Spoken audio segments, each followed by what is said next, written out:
When Capcom released Resident Evil in 1995, the term survival horror was born, coined as a marketing catchphrase for its forward-thinking horror game design approach.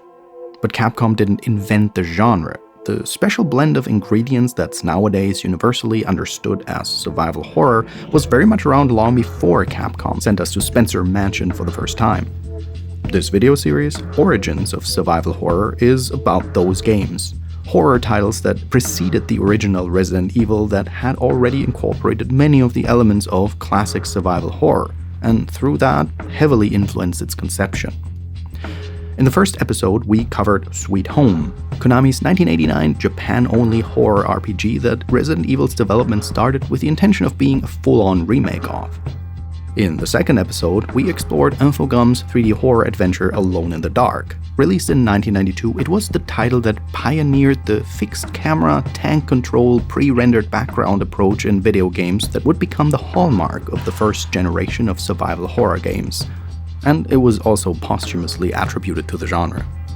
And no worries, you don't have to have watched the previous episodes in order to follow along with this one.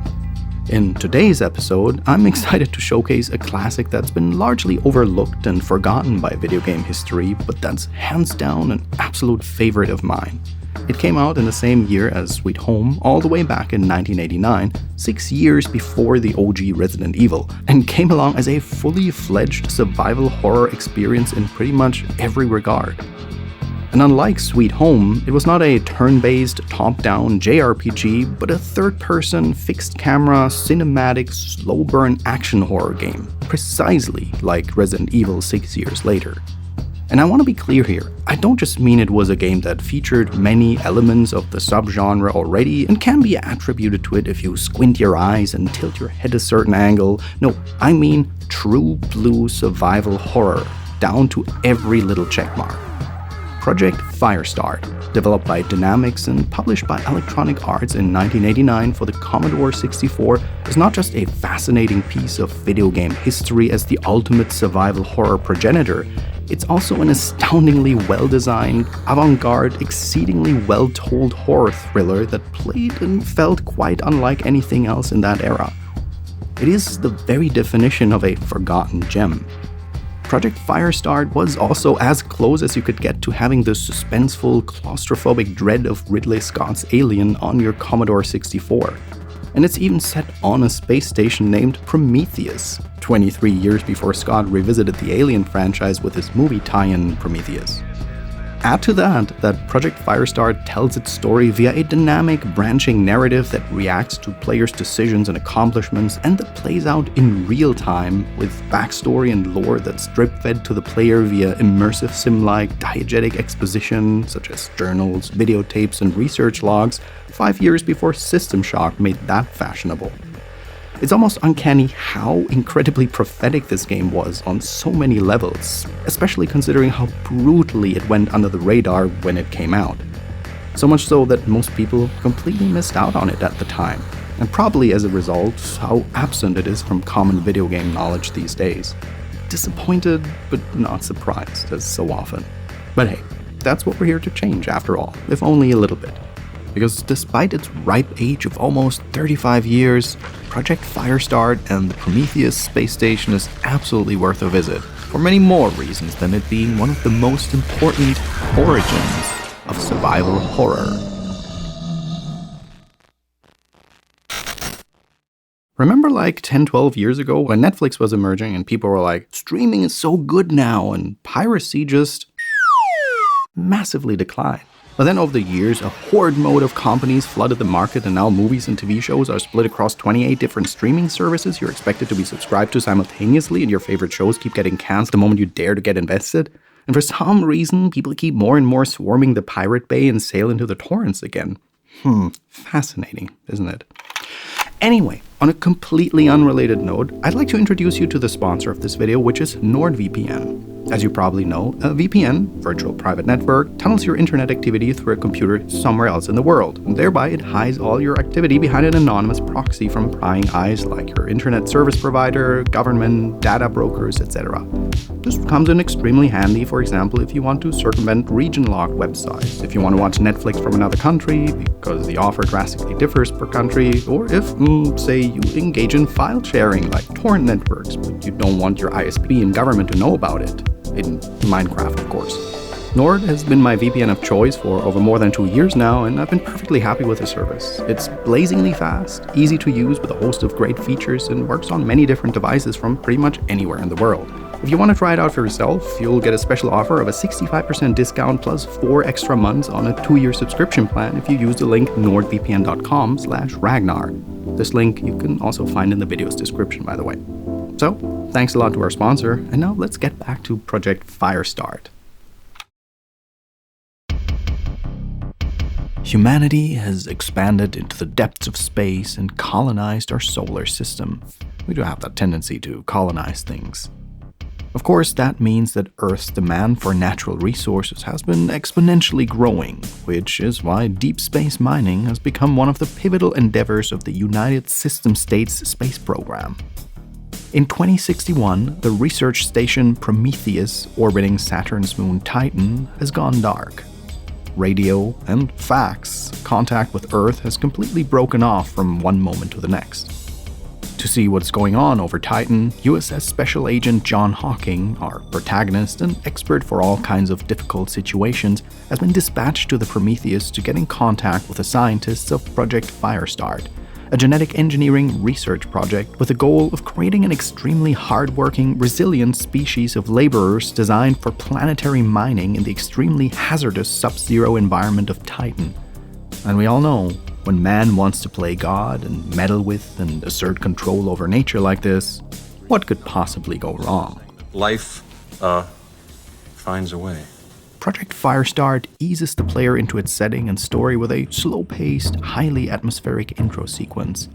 Now, while an intro that takes its time to set tone and atmosphere is nothing special in the gaming landscape of 2024, in the late 80s, this approach was an absolute outlier.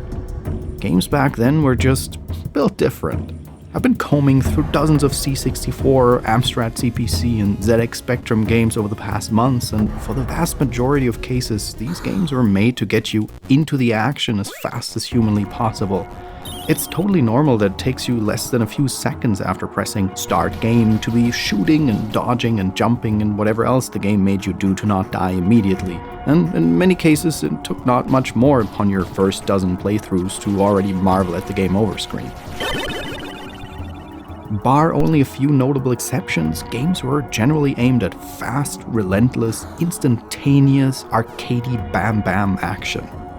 Compared to that, Project Firestart is one of those few titles released around that time that stuck out like a sore thumb. After the developer logos, we're shown a computer terminal that's receiving a transmission by SI Chief Ricker attempting to establish radio communication with the Prometheus. But no one's answering. Instead, a strange, vaguely humanoid shadow creeps in from the side. Cut. Pre-roll credits. Then, lingering scenic shots and pans of the Prometheus space station from various angles and distances that are clearly inspired by the cinematic language of Ridley Scott's Alien. Then, the tranquility is interrupted by a shot of a corridor with a scientist falling lifelessly on the floor from the side. And right before it cuts away again, we catch a glimpse of a green creature lingering in the doorframe. After this, the game cuts away to the USS system base where our protagonist receives a mission briefing from Chief Ricker. In the communique, he gives us a pretty detailed sit-rep. As mentioned before, the Prometheus has gone dark, and we are sent to investigate what the hell's going on there, recover the science log, find possible survivors, establish radio contact with base for a sit-rep, and if things should turn out to be as bad as feared, we're to initiate the station's self-destruct and get the hell out of there. It takes 4 whole minutes after launching the game until we're put in control for the first time. As I've said, it doesn't sound like much from a modern player's perspective, but in 1989, the game's slow pacing and focus on slow burn setup of story, mood, and atmosphere was far from the norm, and also quite divisive. I'm talking about this later in the video more, but in short, this approach was applauded by some and fiercely criticized by other game journalists at the time. One of the many ways in which Project Firestart was ahead of its time. Once we arrive and Hawking docks his little spaceship at the Prometheus, we're finally put in control. We move John to the left and right with the joystick or keyboard side-scroller style. Now when I say side-scroller, I don't mean a typical cartoony, abstracted jump-and-run game in the vein of Super Mario, Commander Keen, and so on. Project Firestart controls and feels more like a cinematic platformer, before that was even considered an established subgenre.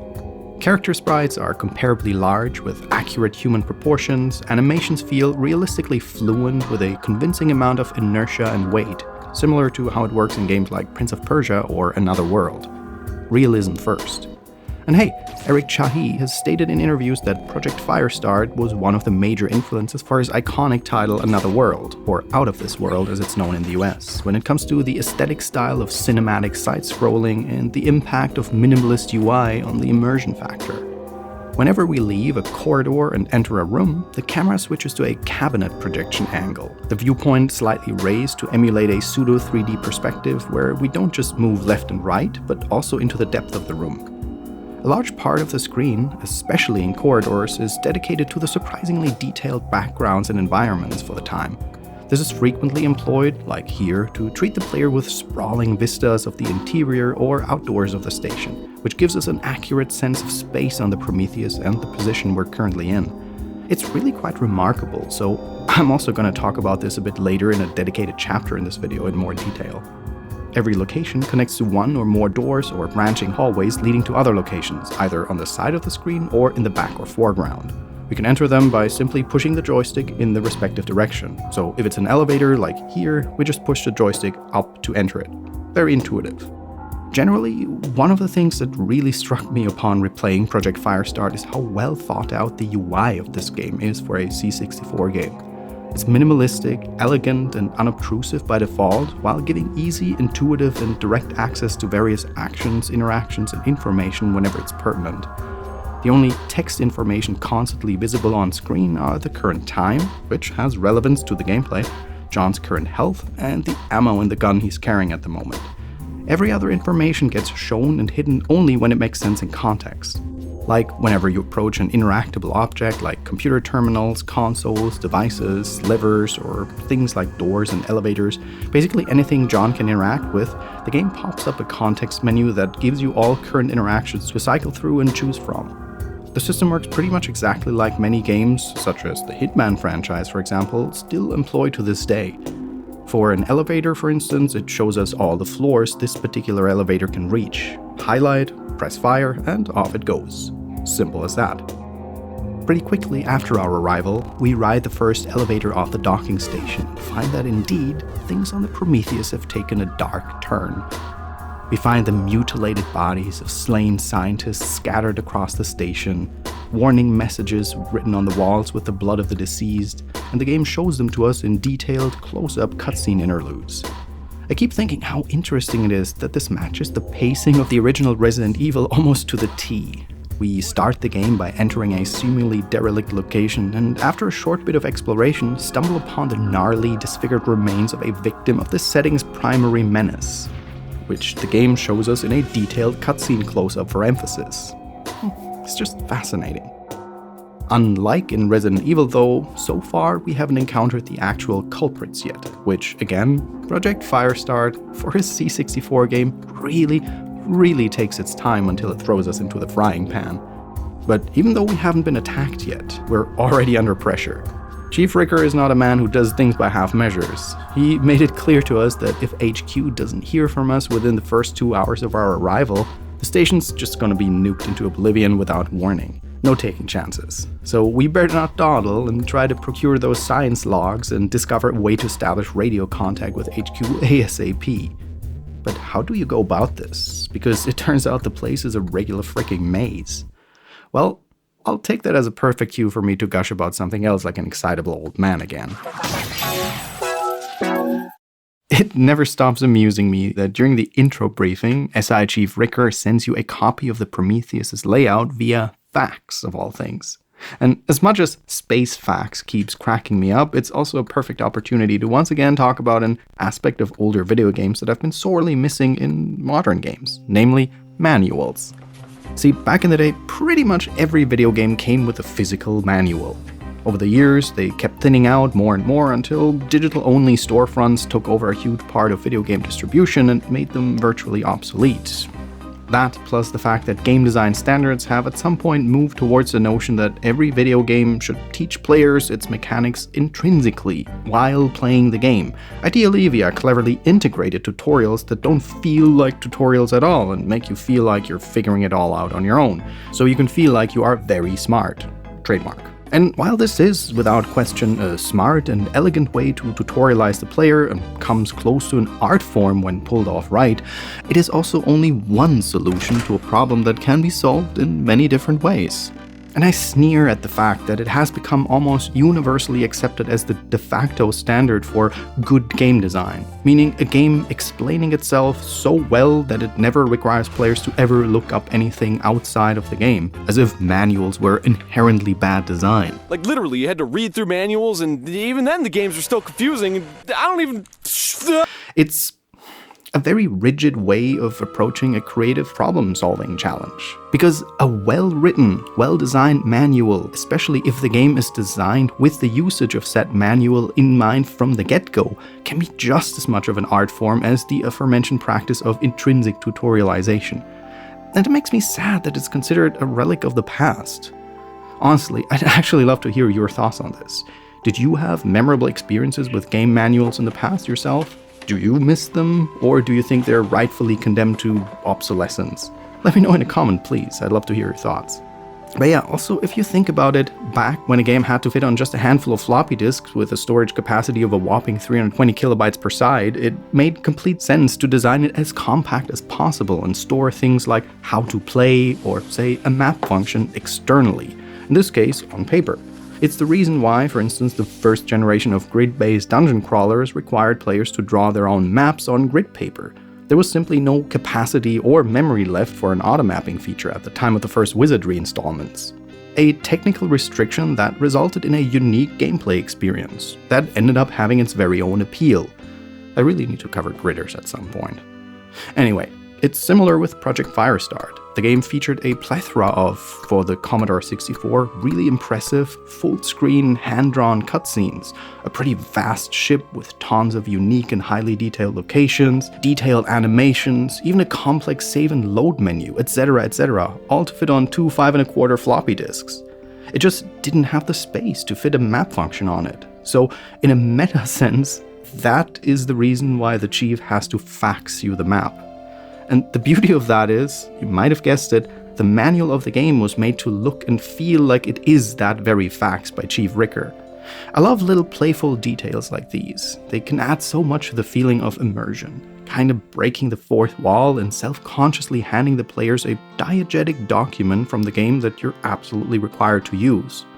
It also works as an indirect copy protection if you think about it. So my recommendation, if you should play the game in some abandonware form and you have access to a printer, print out the manual. It's not a lot of pages, but it adds a lot to the way the game feels when playing it. I don't know, I'm a sucker for this kind of stuff. I think I could easily make a video about some of the greatest examples of games that are amazing at tying their manuals into the game experience.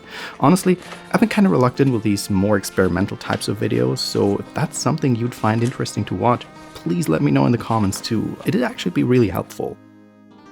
So with the help of the blueprint, we follow the suggested route by Chief Ricker to make our way to the station's lab, where we can gather information about what's been going on the Prometheus via various diegetic sources of information. This works pretty much like it's still common practice in games today, especially immersive sims. We sift through mail correspondence and science logs in computer terminals, find a videotape we can take to a projector somewhere else on the station, and so on and so forth. It's another one of those aspects of the game that's so standardized these days that nobody even thinks twice about it anymore. But back then, this was an extremely inventive and fresh way of drip-feeding backstory to the players immersively. After reading through a bit of the Prometheus' internal correspondence, we eventually realized that, The genetically engineered, super resilient mining creatures that were meant to be designed as perfectly docile worker slaves, unable to reproduce, for some reason started becoming more and more violent, erratic, and uncontrollable, and started reproducing. Life found a way. And it's around here, around the time we come close to getting an idea what went on here, that we encounter the first mutants ourselves. And this really is the breaking point for the overall pace.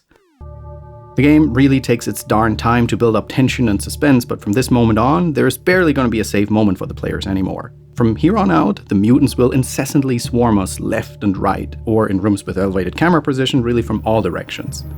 As soon as a mutant enters the same room as us, even if they're not on screen yet, the game plays a tense, nerve-wracking music loop that serves the double purpose of putting you on edge, but also informing you that there's trouble present off-screen. We're not completely defenseless though. We're packing a low-energy laser rifle. John can carry up to 2 guns at the same time. He starts out with 1, and we can collect more guns from several armories and dead scientists who didn't succeed in defending themselves across the Prometheus. There's also a more powerful pulse rifle that takes a bit of effort to procure, but it's absolutely worth the hassle if you ask me. John can swap between weapons at any time, but there's no reloading. Once your rifle is empty, you have to swap it out with a fresh one.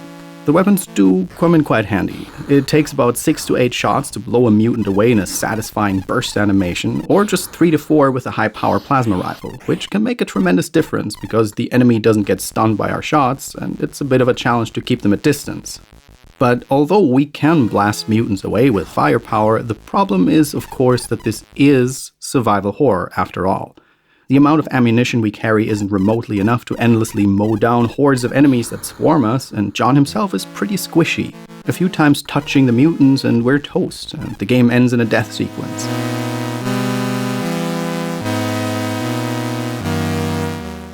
There are health items scattered across the station, but they're all single use, heal only half our health, and can only be used if our health is already under 50%. And of course, they're rather scarce in supply altogether. And so the typical survival horror loop begins. Whenever you can, the game, by design, highly incentivizes you to avoid and evade enemies, conserve ammunition, be excessively protective of your health, and always plan your route accordingly. Luckily, the game lets you pause at any time to take a moment to strategize. Because oftentimes there's more than one way to your current goal, so taking the scenic route to avoid fighting is not just the smart option. In my experience, it's really the only way to beat the game, because it's a battle of attrition.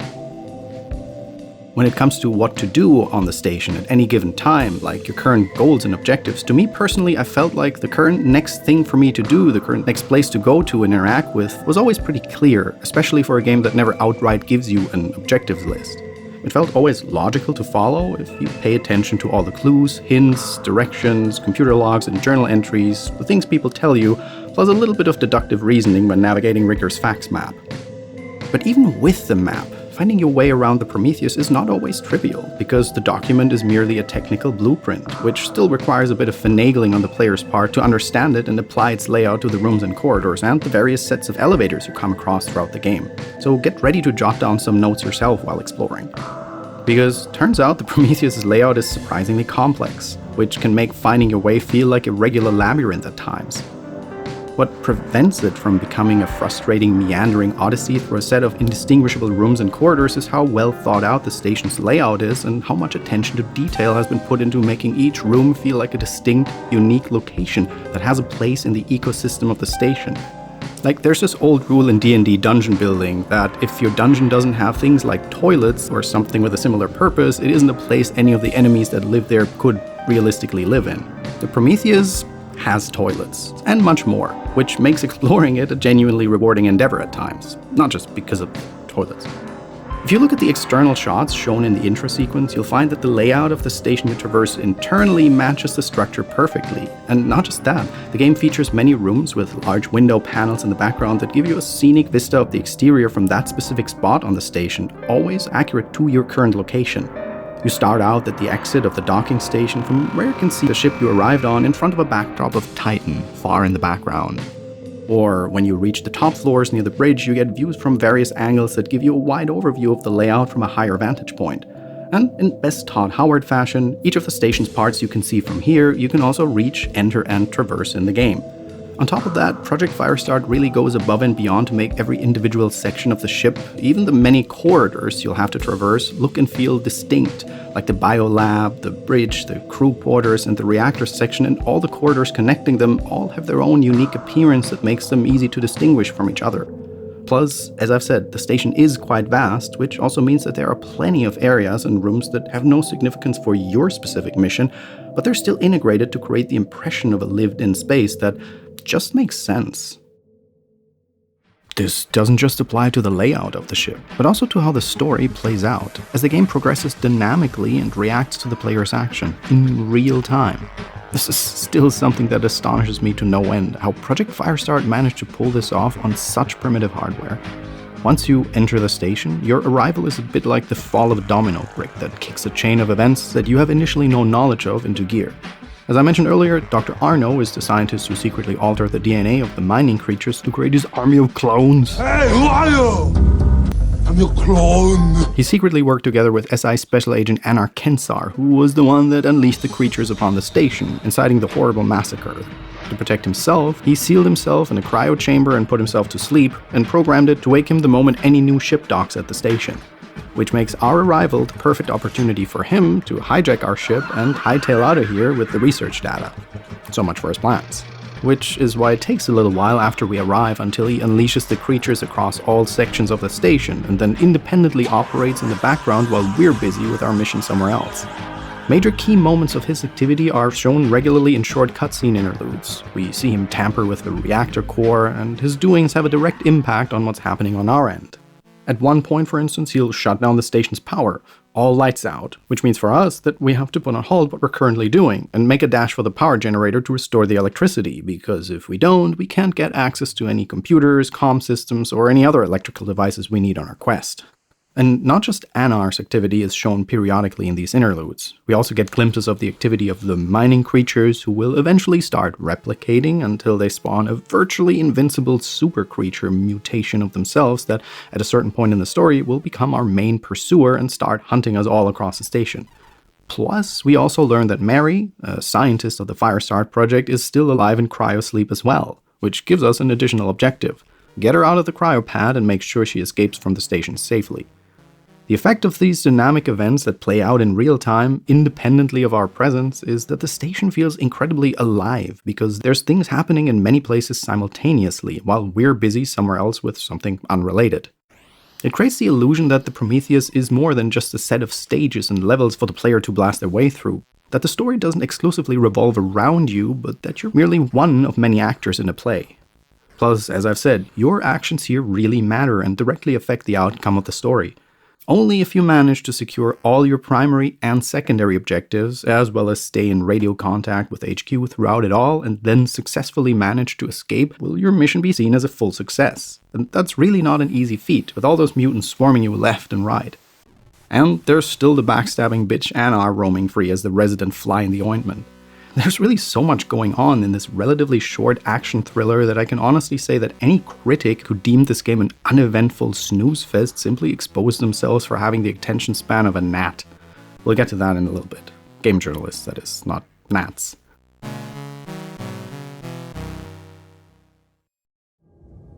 When I've started this series and called it Origins of Survival Horror, the intention was to cover video games that preceded Resident Evil and heavily inspired the formation of the genre, but I gotta admit that I considered many times if I shouldn't do an episode on Ridley Scott's Alien for how much this movie has influenced the emergence of the concept of survival horror.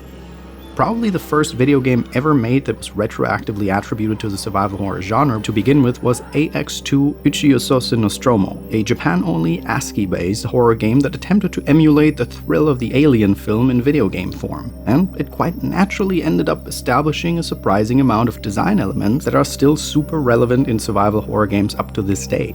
I don't know if Project Firestart was aware of it or directly inspired by it, but it was the next historical embodiment of this trend. Dubbed more than a game, a horror movie in space on its cover, Project Firestart is in many ways a digital manifestation of the essence of the movie Alien, and by that it almost automatically ended up pioneering survival horror as we know it. Now, in the original Alien, the protagonist is stalked by merely one single, virtually unvanquishable foe, right? See, while I keep comparing it to the original Resident Evil, I'm amazed by how much Project Firestart already brought to the table that would later be attributed to Resident Evil by reputation.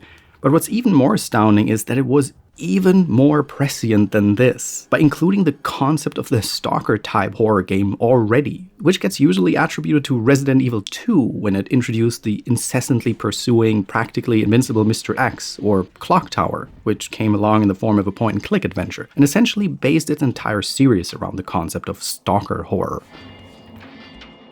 Because once the mutants on board the Prometheus breed and spawn their white super mutant version, this is exactly what happens. A relentless, unvanquishable foe that keeps incessantly pursuing us across the entire station. Through doors, elevators, around any corner, this guy just never lets up, and as the final phase of John's mission, it's the ultimate pulse-pounding stress test finale. And isn't it an utterly amusing turn of events that the game ended up being so pathetic that Ridley Scott ended up dubbing the return to the Alien franchise Prometheus of all things? I genuinely wonder if he was aware of Project Firestart. Project Firestart is not perfect. It has its flaws, no question, all of which can be attributed to the developers trying to create something that the hardware of the time was simply not capable of pulling off. Like how the standard type enemies have no real positional coherence because the C64 simply didn't have enough memory to keep track of all monsters at all times, so playing strategically and closing doors behind you, which should in theory give you an advantage, often doesn't work the way it should because the game can't keep track of all the monsters, and so you'll run into some that just shouldn't be there logically, which can easily end you a good run in an instant if you're unlucky, and it's completely not your fault. But for each of the admittedly very few flaws, the game makes up for it by giving you something that mitigates it. Like in this case, it comes with a really well-integrated, comfortable-to-use save function that allows you to save your progress at any time in the game, something that few games offered on the C64, and even fewer pulled off as well realized as here. These small handful of flaws are so easily forgiven when you just marvel at it and keep repeating like a mantra how unbelievably ahead of its time this game was. How many concepts, ideas, systems, mechanics, and design choices it featured, and in many cases even pioneered that later became staples of video game design, many of which are still around and commonplace to this day. Plus the fact that it's still such a fun and engaging horror game to play today for a game that's literally 35 years old. Which makes you think, wow, this game must have sold like hotcakes, right? Why didn't I ever hear of it? Well, I cover a lot of old, obscure, neglected, or forgotten games on my channel, and I genuinely wish that the next paragraph I'm about to go into wasn't such a recurring theme. Project Firestart sadly ended up being a commercial flop, which is an absolute shame for so many reasons. The project was an obvious labor of love, and its ending strongly hinted at the setting to be revisited in potential sequels, but it wasn't meant to be. It was, as I mentioned multiple times in this video, truly ahead of its time. This phrase is so often used as a pure accolade, but in many ways it's often as much a blessing as it is a curse. Because, you know, when a game is ahead of its time in the true sense of the expression, it means that audiences and critics of the time simply weren't ready for what it had to offer. Which was arguably the case for Project Firestart. Game critics at the time rated it rather erratically, with some reviews praising its cinematic presentation, suspense, world building, and lifelike animations, while others bickered about it being just too slow, too boring, a game where you have to wait for 10 minutes until you can finally shoot something? Who wants that? "You'll be fast asleep before anything interesting happens in this game," was one paraphrased quote that really stuck with me and made me hang my head in disappointment. But its avant-gardeness was not the sole reason for its poor sales figures. See, today, no one bats an eye when the biggest-ass video game productions routinely chew through budgets that dwarf the GDP of a micronation and take over half a decade to develop. Which makes it sound almost cute in comparison when I say that Project Firestart took 2 whole years to develop for a team of 7 people. You gotta keep in mind, in the mid to late 80s, 2 years for a team of 7 developers was an insane amount of time for a video game. That of course meant that it cost significantly more to produce and in turn had to sell much more copies in order to break even. But it also meant that when the development of the game started, the C64 was the prime platform, a great choice to release on. But 2 years later, the scene had moved on to newer, greener pastures. The new console generations were wowing audiences, and Project Firestart launched on a platform that was already rapidly declining in market popularity. Now, because of this fast turnaround of new and ever more impressive hardware, it was pretty common at the time to port games to many different systems. Many of the old classics sport a list of compatible systems the length of a small family's Christmas shopping list. It's not uncommon to find that a game was not just available for the C64, but also for the ZX Spectrum, VIC-20, PC-128, the Amstrad CPC, the NES maybe, the Amiga 500, Mac, MS-DOS, Windows, and so on and so on. But that also didn't happen for Project Firestart, on the grounds that towards the later stages of development, developer Dynamix and publisher Electronic Arts had, after some disagreements over the handling of other projects, been in the process of parting ways and weren't exactly keen on continuing their collaboration in the future. So Project Firestart ended up being this leftover thing that just had to get across the finish line to call it a day. Just have it out of the way, who cares, with the publisher showing no interest in dedicating more resources into developing ports for the game or giving it the marketing push it would have sorely needed. And even though its publisher, none other than Electronic Arts, was at the time far from being the all-devouring, all-destroying corporate behemoth it is today, still, thanks EA. You really did this one dirty. I'm convinced that if Project Firestart had gotten a better treatment on launch, it could have been the inception of a whole genre and a franchise that would have had a much bigger impact on video game history writ large than it ended up having. Now, in case I've won you over and you're considering giving Project Firestart a shot for yourself, you might be wondering, how in the hell can you even play this game today? Well, of course, if you own a C64, you're somewhat privileged in that regard, even though getting the game might break the bank a little. It's going for quite the sum on average on eBay these days.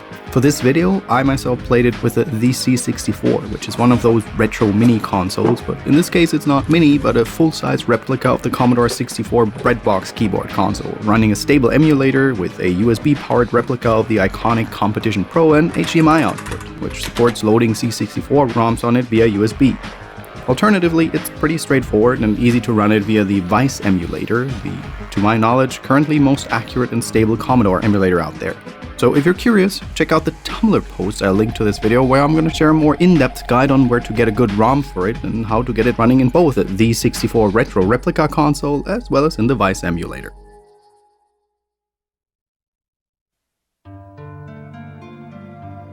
Alright, I'm almost a little emotional here. This concludes the main run of this series as I had originally planned it. Origins of Survival Horror is a broad expression, but for this video series my plan was to initially cover the big three games that had the highest individual significance for the emergence of survival horror as a genre as standalone videos. So consider this the finale for the first mini-season, let's call it that. There's definitely a ton more games that had an impact, some stronger, some less. Most featured survival horror elements, but were otherwise structured only similarly. So I might consider making an Origins of Survival Horror, What Else Is There kind of video that goes into all the other bits and bobs and games and developers that played a role in the history of survival horror. But not each one getting their own video. If that's something you'd be interested in, please let me know in the comments. I'll be trying to get a lot more feedback in the future to shape where the channel's content's going, make it a bit more collaborative. Which, hey, if you want to help me and all who work on these videos out, I've got a Patreon which has really been the financial backbone of this channel for many years, or since recently you can also help out with a YouTube channel membership.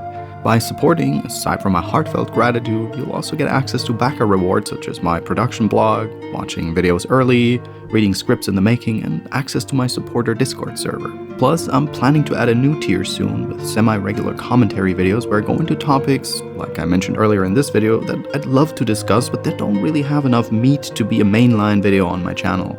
So keep an eye out for that if you're interested. The first one should be out in the next week if all goes well. Every pledge really is tremendously helpful. So thank you so much for considering, and thanks to anyone who supports the channel via crowdfunding. And a special thanks this time goes out to Sable Cowl, Ashtier, Chuck Taylor, Felix, Aurora Melpomene Crescendo, Gehennas, Tabby, Ari Orson, Telebin, Adrian Kubiak, Ronan Crom, aka Daniel 242172, Refkins and Triscuits, Dr. Haley Isabella Colley, Hunter Crawford and Margaret Strawn, Thomas Brunner, Casper Ram, Hippo Hobbly, Kyle Lee, The Spiral Architect, Franz Johannes Follner, Nicod the Brave, Lillenby, Thawagam, Uziel 1447, Nathan Gillick, Raisha Griggs, Nineball 9606, Laird Wackala, Matt Gretton, Sam Laurel, Lois Lane, Shannon Blue, Vasily Prokhorov, John Boring, Sunny Sky, Morrigan Kay, Lucas Ferreira Leite, Dana Rosa, Amber Wiggins, Disco Dwarf, Billy Lott, Kenan Ward, Chris Z, Corey Marr, Giselle, Teraflops, Zodi, David Zelenak, Felix D, Swiss Hackmod, Isabella Stoner, Kerry George, Vincent Kavanaugh, Catherine Escobar, Alex Popov, Link Hughes, and Jin Hansen. Until next time, ta-ta.